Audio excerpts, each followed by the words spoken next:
stage in the outline of returning the hostages.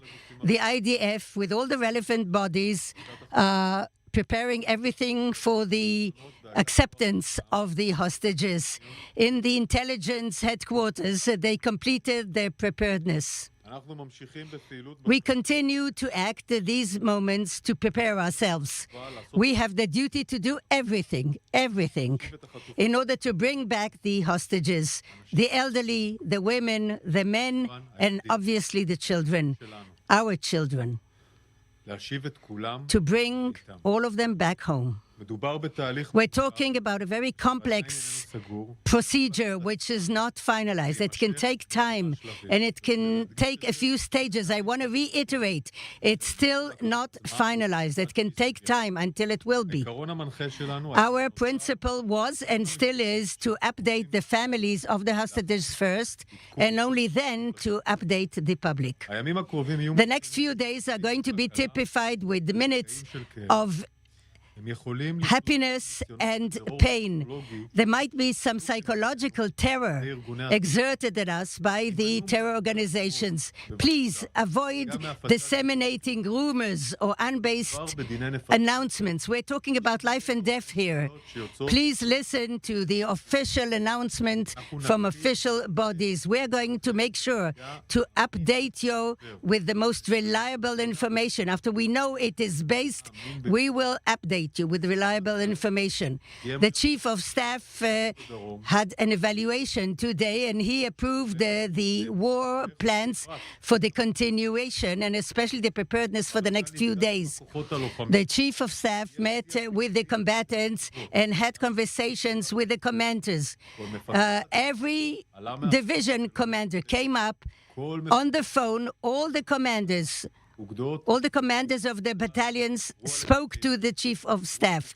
They spoke about lessons, about security of the forces, operations, and how do we advance in the war in order to obtain the targets. We still have a long way to go, and we are determined to implement the goals and objectives of the war, to dismantle the capabilities of Hamas and create the conditions to bring back the hostages.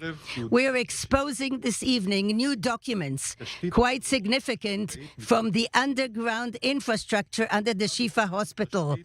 We saw a wide infrastructure that wasn't just dug in the compound of the hospital, but it's actually under it. It goes from the hospital to the various streets and goes into central buildings from the Shifa compound onwards. What we exposed today are actually underground war rooms and infrastructure that are supposed to serve as hiding for the Hamas terrorists.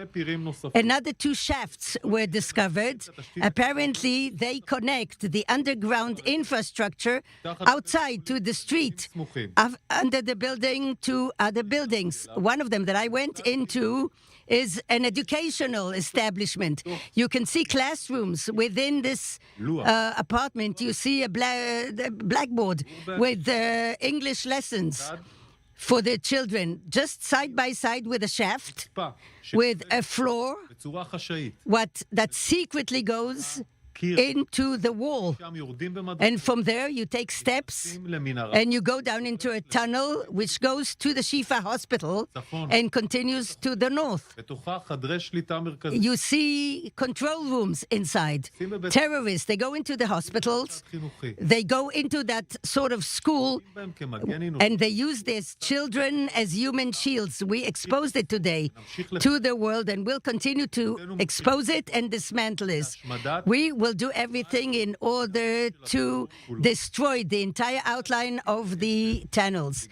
This activity, and that's why Hamas is pressured, we saw the sensitive nerve system of the Hamas with its capabilities for control and command, and to exert the central force of the Hamas, the way it uses through the tunnels. This is strategic assets which we will destroy. In the home front, I want to ask the public to continue to listen to the directives. We shouldn't become complacent at any time. Even if the next few days will have different definitions, do not be complacent.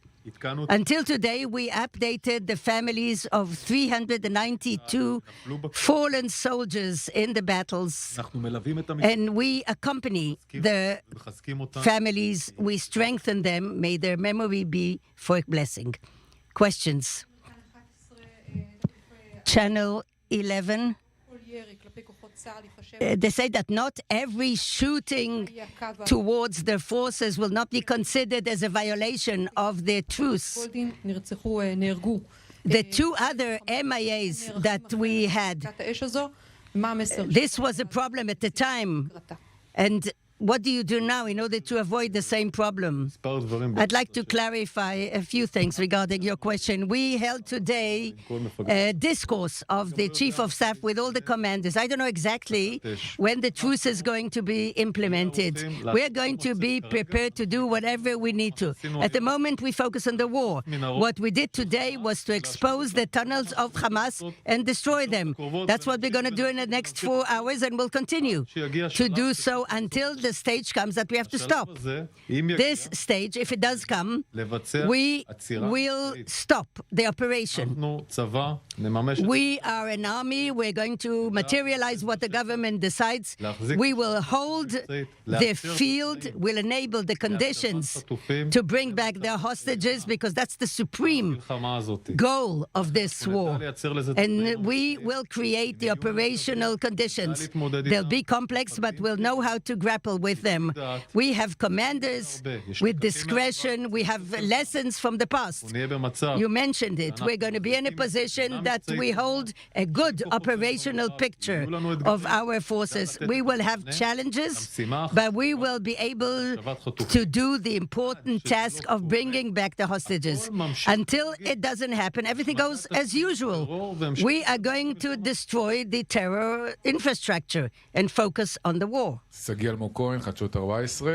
14 channel. How does IDF prepare itself for the fact that truce may enable Hamas? All right, Rear Admiral, IDF spokesperson Rear Admiral Daniel Hagari giving a briefing there, showing clips of this underground tunnel system on the Shifa Hospital that the IDF has exposed for the world to see. Something Israel's been saying for years exists. Some doubted its existence. There's the proof right in front of you, and that's just a bit of the full video released by the IDF. The IDF spokesperson also talking about the difficulties in the days ahead with the release of the hostages, saying the details have not actually been finalized. It could take time till the hostages start coming out, and telling the public to have patience.